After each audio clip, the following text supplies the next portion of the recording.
I'm getting ready to go in and do a meeting for my sales team. They're on the phone every day. They think I'm going in there to talk about sales.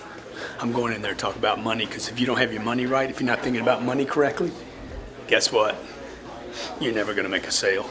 You're never going to push through the objections and the barriers and the hang-ups and everything that goes on in sales. It's a disappointing job. It's a tough job. It's a crazy job. It's like being an actor, okay? Why would anybody be an actor after they go on 100 auditions? Nobody ever picks them. They're like, I'm done. The only reason you want to do that is because you want to be a superstar. Okay, guys, so this is what I want to do. I want to talk to you about money today, not sales. All right. If you don't get the money right, you're not going to make the sale, period, okay? $1 million. Peter Thiel, $2.8 billion. Peter Thiel said the single-digit millionaire, you know what that means? Guy with $1 million, or two, or three, or four, cannot even provide his family with proper defense, legal defense in America. Much less emergencies, divorces, major lawsuits, business lawsuits, issues happening, 2 kids going to college. So what he's saying is this, okay? It became a very, very controversial article because he's like, rich dude scratching fingers on the chalkboard, the slides, okay, is saying, hey man, if you got $1 million, you're basically just a freaking deadbeat.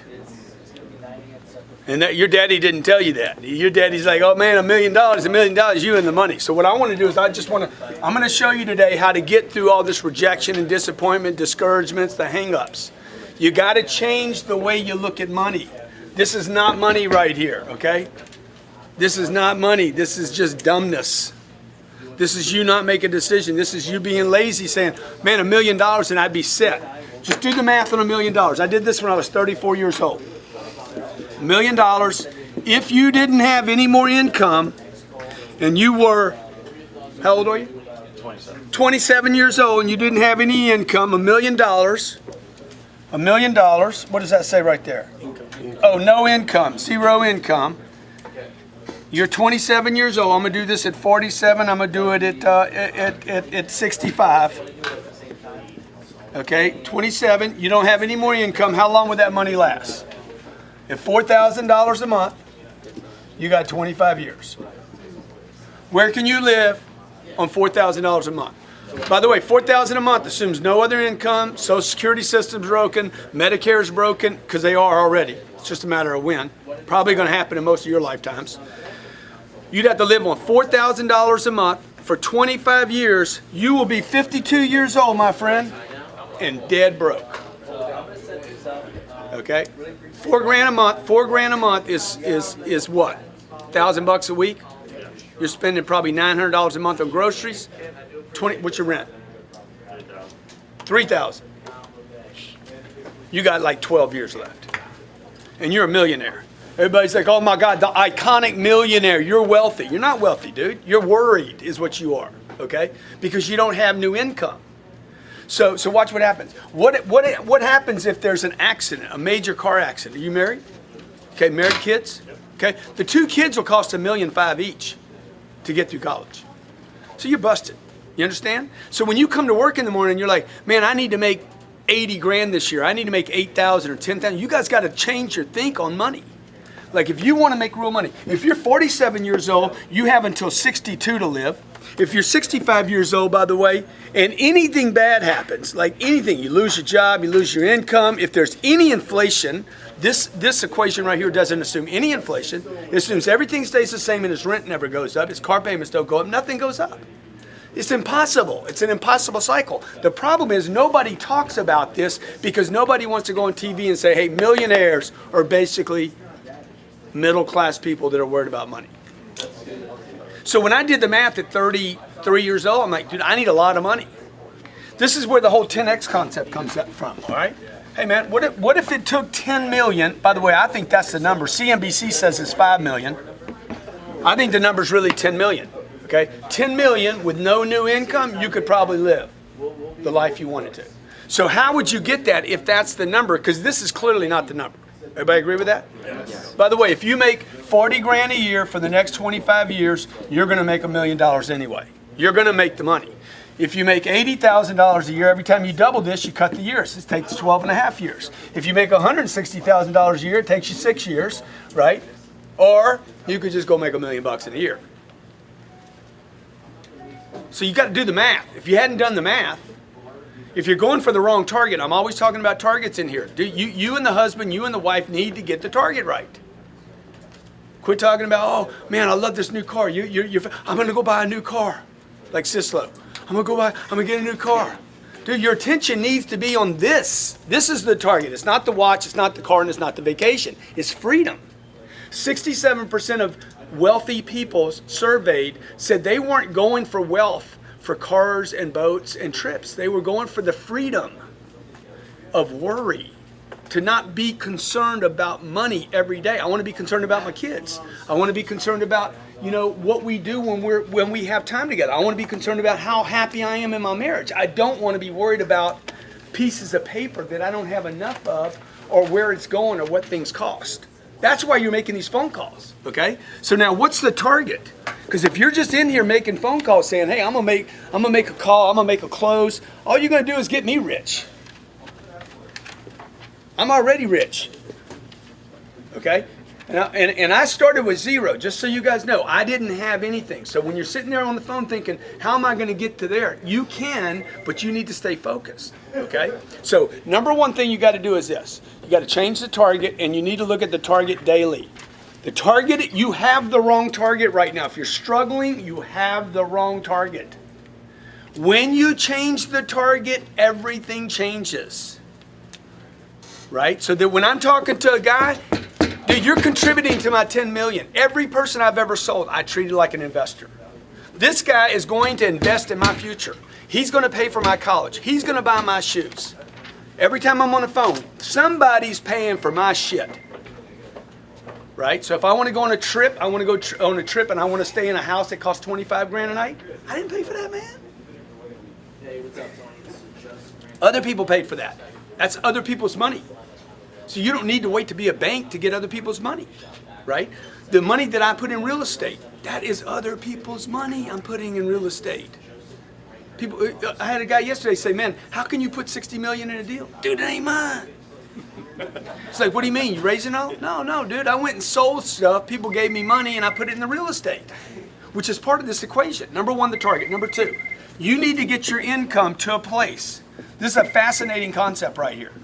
Okay, if you can do this, I guarantee you'll be rich. You need to get your income not to what pays your bills, but to where you can save 40% of your gross income is saved.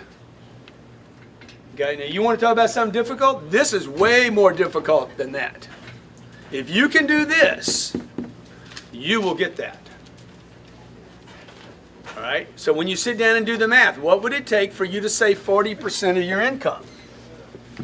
So watch what happens. If you make $10,000 a month and you want to save $40,000 of it, you would pay yourself first. The government doesn't let you do that. They don't trust you. They're like, no, get that money from him first before he blows it. We know he's going to blow it. Okay? We know the IRS is going to they're going to withhold probably 40%. 4,000 of it. So look, if you'll pay the freaking IRS $4,000 of 10, you need to figure out how to pay yourself $4,000. What's the problem here?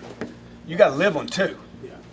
So just keep doing the math out. This is the math you need to do with your spouse. You need to keep working it out until you're like, he's like, let's go buy a new car. Yeah, we ain't got any money for a new car. That's why when I was 35 years old, no one knew that I was a millionaire.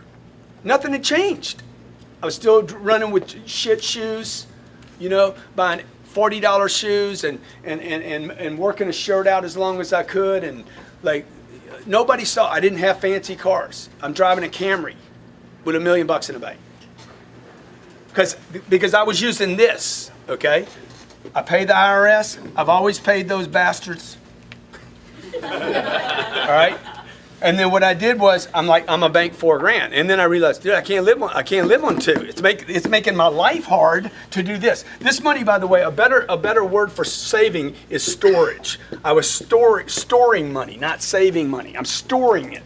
I'm stockpiling, if you like that word better. You don't want to save money. It's worthless. It's like saving a legal pad. A legal pad is only good if you use it. Money is only good if you use it. How many heard this term? Cash is? King. It's worthless. Cash is worthless. It's not a king. It's no king, dude. Like cash is not king. Cash is shit. It just sits there and dies. Or you lose it. If you leave money in this storage account too long, guarantee you it will disappear. It always has in your life. If you look back over your life, the longer this money sits in storage, Pablo Escobar, was he the drug king? Yeah. That was his biggest problem. Mold, bugs, somebody steal it, rats. You don't want to leave it in storage too long because it's going to zero. All cash goes to zero. All right, so now when you do this math, you're like, dude, how much money do I actually need? Let's kick this up to 20 grand. At 20 grand, what happens? You're saving 8. Storage. You're paying 8. And now you can live on 4. See, now this is the right way to do a budget. You make 30,000. 12's going to storage. 12's going to the IR and the S. And that leaves you with 6. So now you can start seeing, dude, you got to be somewhere north of 300 grand a year. This is what they don't teach you at Harvard. You got to be somewhere north of 360 a year before you even have money to live on. Unless you're just, you're a dreck. You're just an irresponsible human being that's, not storing money away for the future. Okay? Now you're saving 12 grand a month. That's $144,000 in 1 year. In 10 years, that's $1.4 million. In 10 years, you're a millionaire stored. Okay? So second thing to do, you gotta keep playing this 40% game. Todd, you need to work with your guys on, dude, where's your money at? Not on what the call is, not on what the script is, not on what how to handle the objection. You need all that, but dude, you need the driver here. You guys need to be heavily money motivated from a survival standpoint. Okay, number 3 thing you're gonna do. You're gonna go broke right here and invest the storage. Storage has to get invested. The golden goose is only good if she lays eggs. Otherwise, you can kill her. Eat her for a chicken. Need eggs. Money needs to make babies, right? So your goal right here is to invest the storage money and continue to do that until this money over here, the passive money, is equal to